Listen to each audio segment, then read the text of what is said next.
that, one of the things that we're always blessed with in these days is with the gift of music.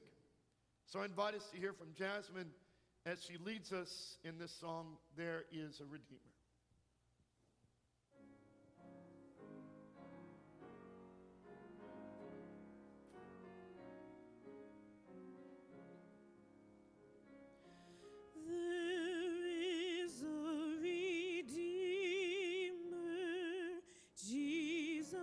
God's own Son, precious Lamb of God, Messiah, Holy One. Jesus, my Redeemer, name above all names, precious Lamb of God, Messiah, hope for sinners slain.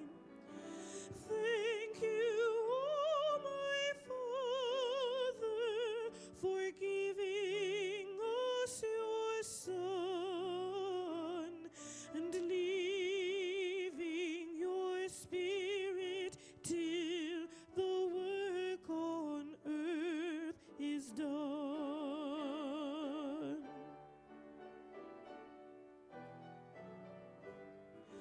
I know that my Redeemer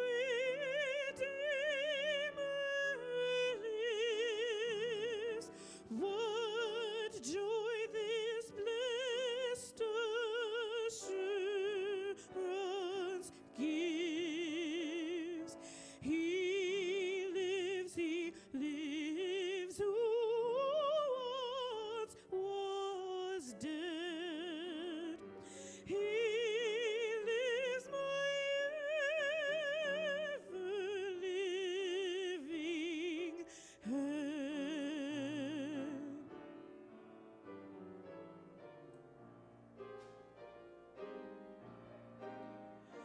He lives, all glory to his name.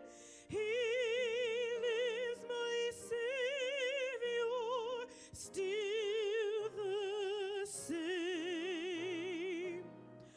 What joy this blessed assurance gives. I know that my Redeemer lives. Thank you, oh my Father, for giving us your Son and leaving your Spirit till the work on earth is done.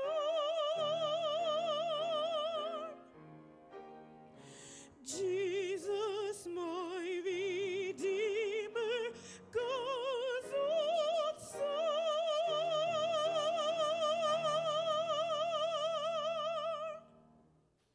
Oh, dadgum.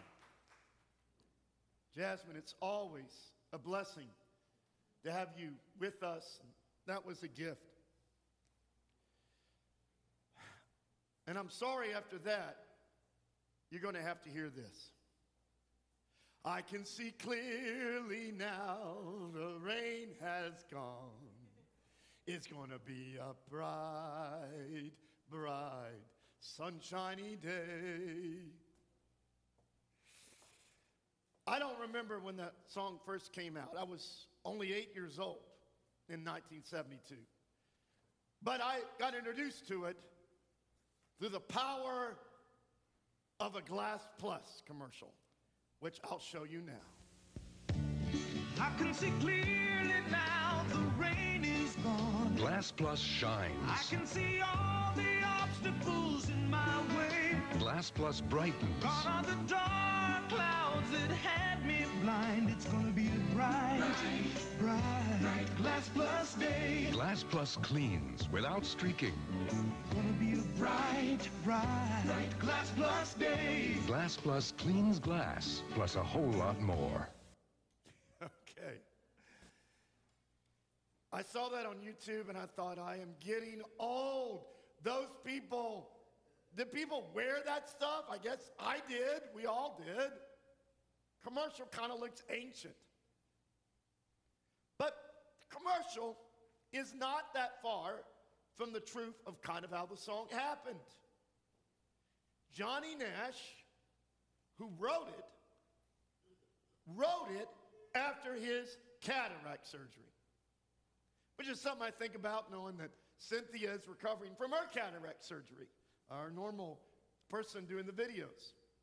So certainly after cataract surgery, he could see more clearly after that.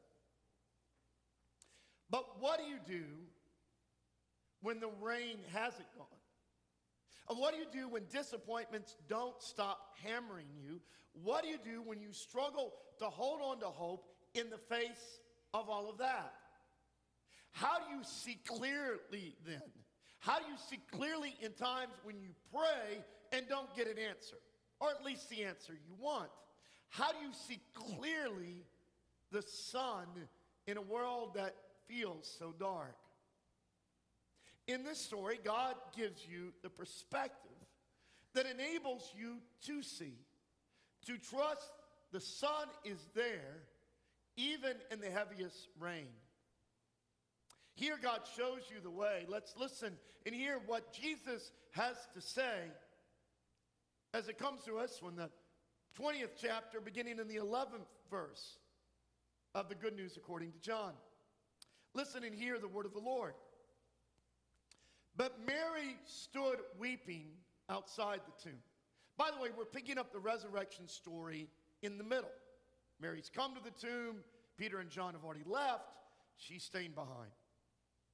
And as she wept, she bent over to look into the tomb, and she saw two angels sitting where the body of Jesus had been lying, one at the head and the other at the feet. And they said to her, "Woman, why are you weeping?" And she said to them, "They have taken away my Lord, and I do not know where they have laid him." When she had said this, she turned around and saw Jesus standing there, but she did not know that it was Jesus. Jesus said to her, "Woman, why are you weeping? Whom are you looking for?" Supposing him to be the gardener, she said to him, "Sir, if you have carried him away, tell me where you have laid him, and I will take him away." And Jesus said to her, "Mary." And she turned and said to him in Hebrew, "Rabboni," which means teacher. And Jesus said to her, "Do not touch me, because I have not yet ascended to the Father, but go to my brothers and say to them, I am ascending to my Father and your Father, to my God and your God." And Mary Magdalene went and announced to the disciples, "I have seen the Lord." And she told them that he had said these things to her.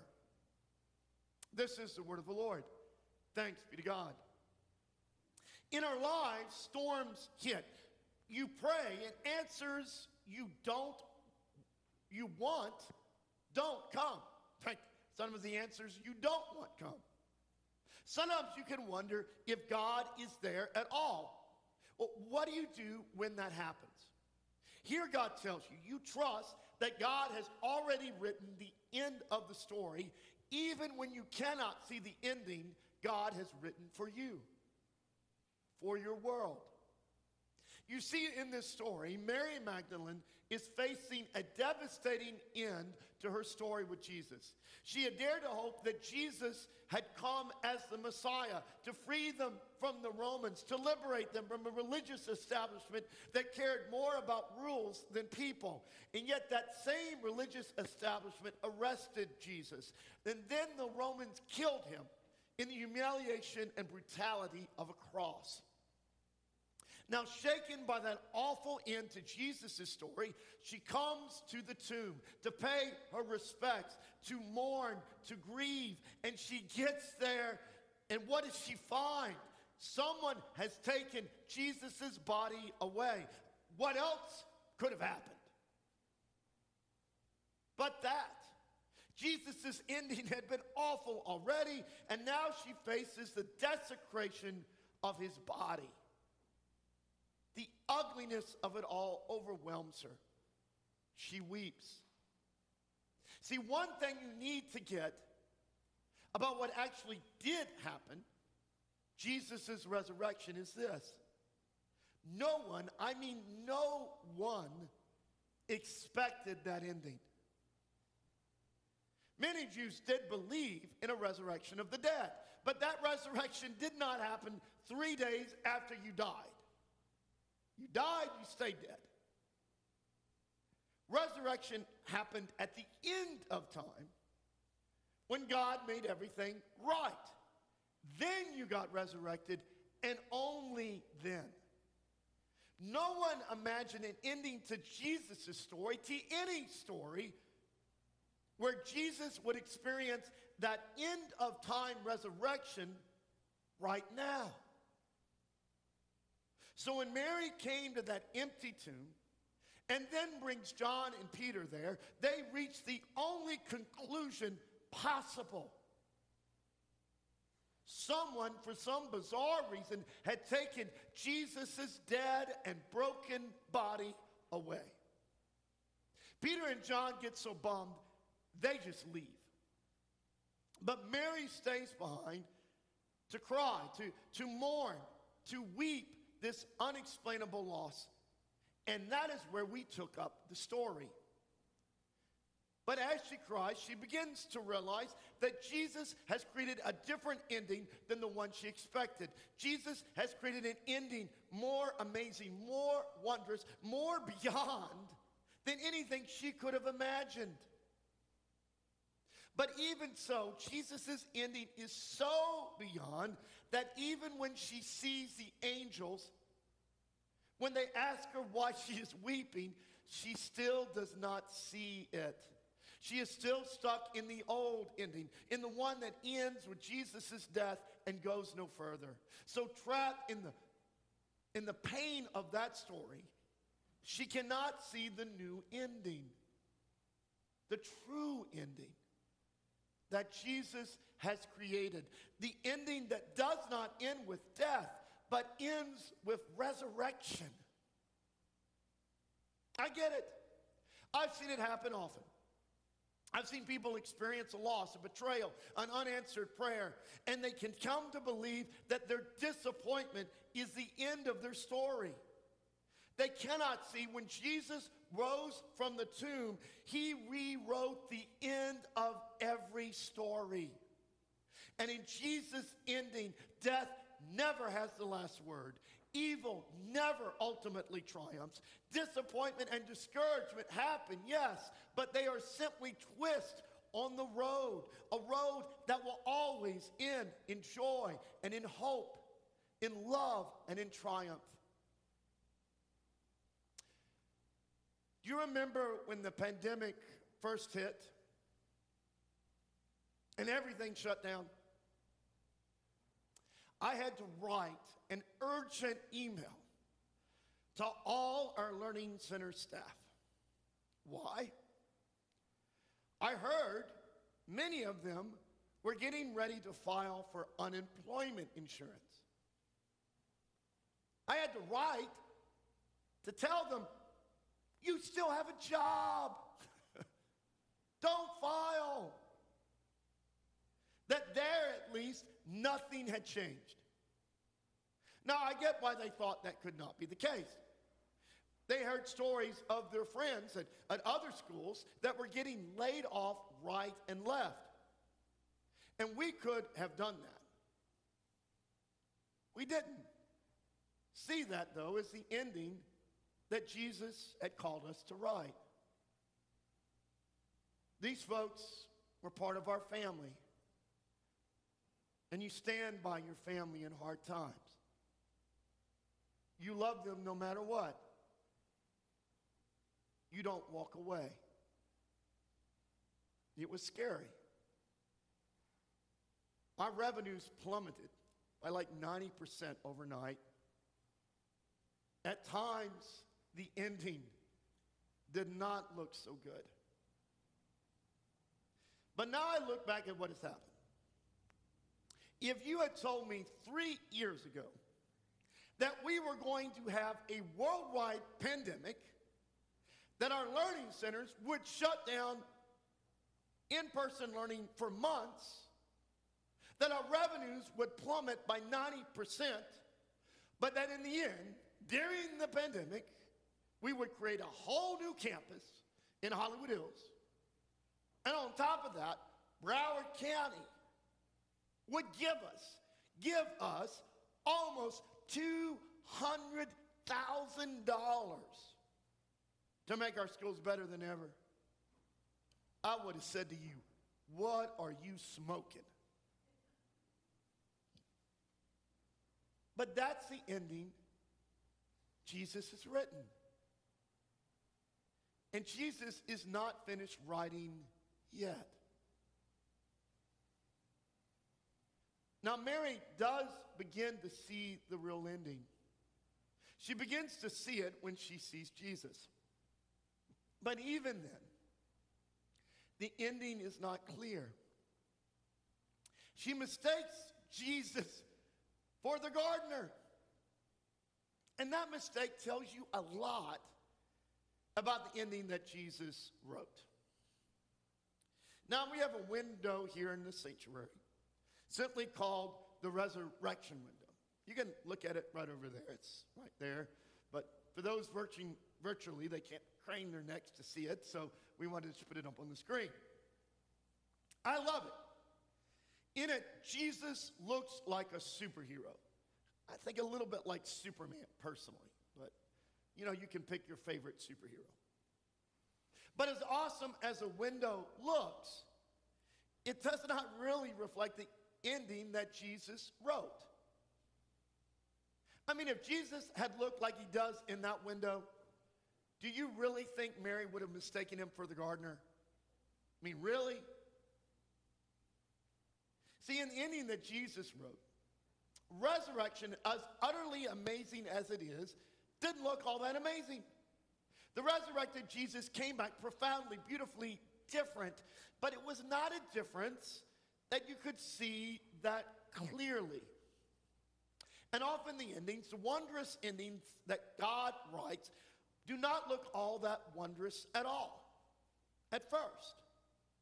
In fact, a lot of times they don't look impressive at all, but in the end, they have more impact, more power than you could ever imagine. In a moment, we're going to sing a song at the end of worship. And I first came across this song while I was doing research on a prayer that I liked. And I shared on one of the labyrinth walks I do on Facebook. And I came across a video by the writer of the prayer, Miriam Therese Winter, and that's how I got to know the song. Now, in a moment, we're going to show you a video of this song, and you're going to see two miracles, okay? First, you will see Winter tell you the powerful story of the song.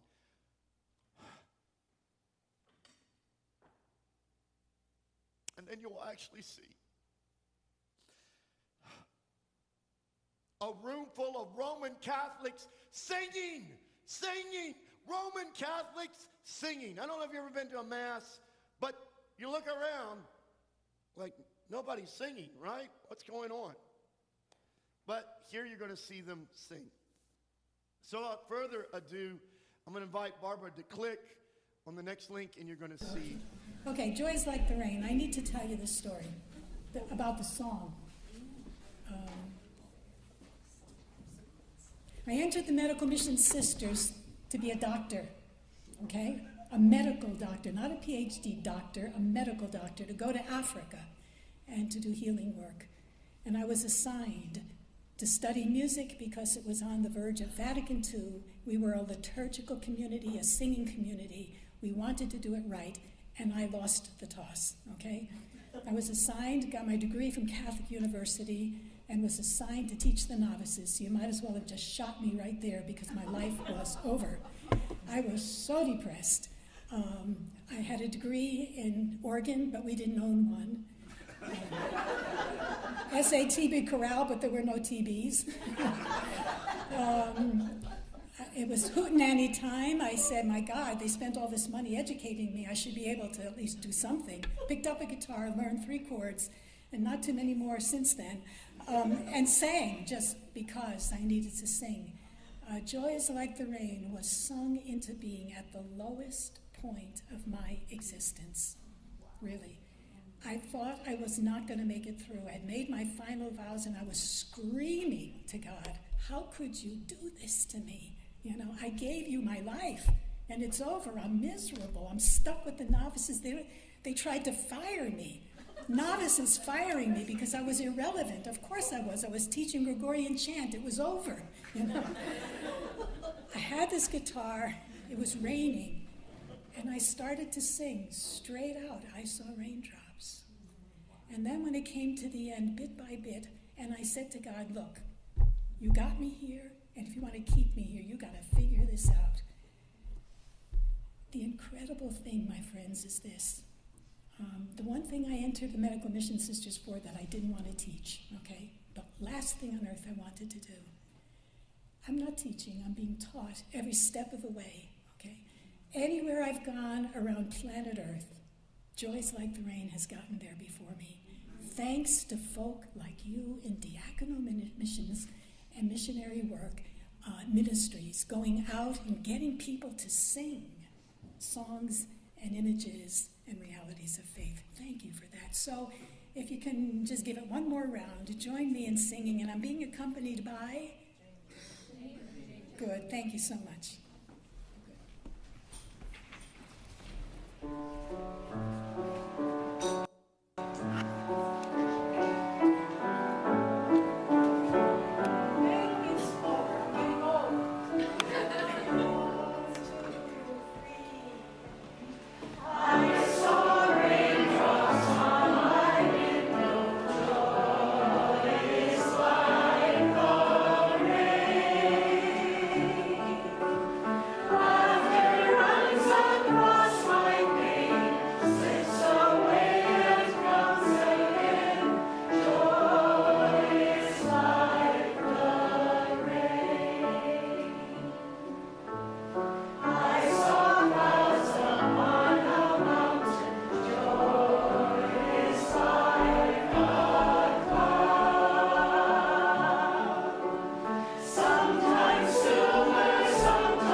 Sing very nicely. Thank you so much. A miracle. Roman Catholic singing. So. Now, Jim could tell you that song is not the most impressive thing ever written. In fact, I'm sure he was like, really? You want us to sing this?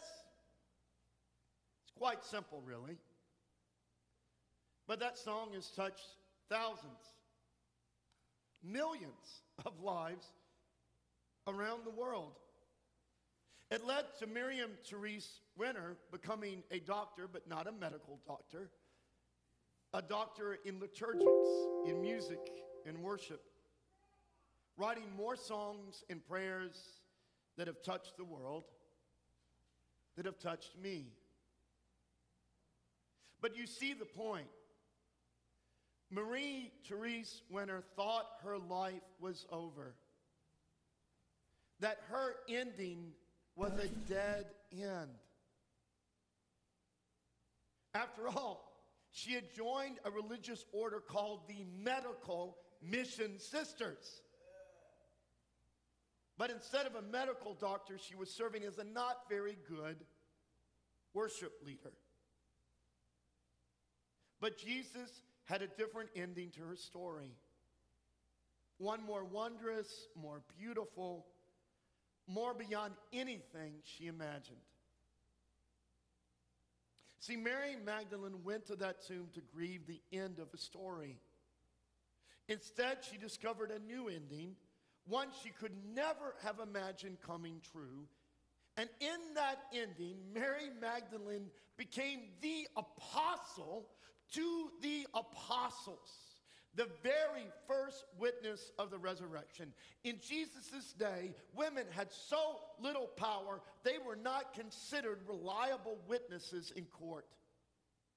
But Jesus makes it clear in the ending he is writing, that changes. In Jesus' ending, women rise up and give witness, become the first witnesses.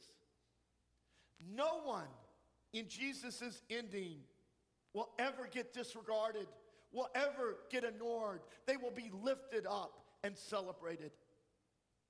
And that is the ending Jesus keeps writing. There will be days you will find that ending hard to see. A prayer will not get answered the way you wish.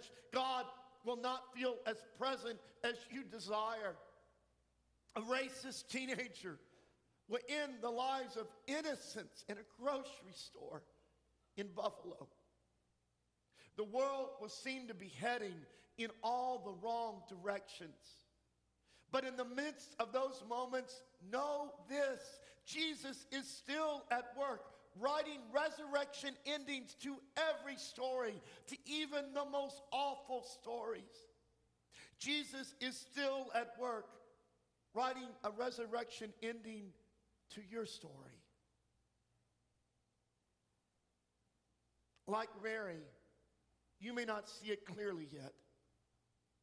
But just because you do not see it does not mean Jesus is not writing it.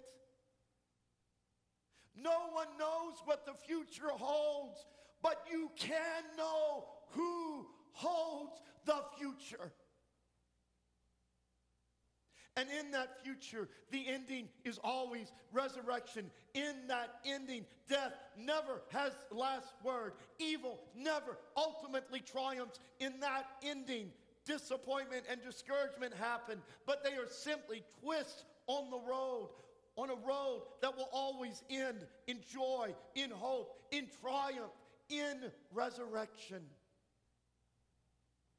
So even when it rains, as Miriam Therese Winter wrote, it will overflow into joy. Or as the Psalms proclaim, weeping may linger for the night, but joy comes with the morning. For the night is never the end of the story, never the end of the world's story, never the end of your story. The dawn is. The dawn is. Let us pray.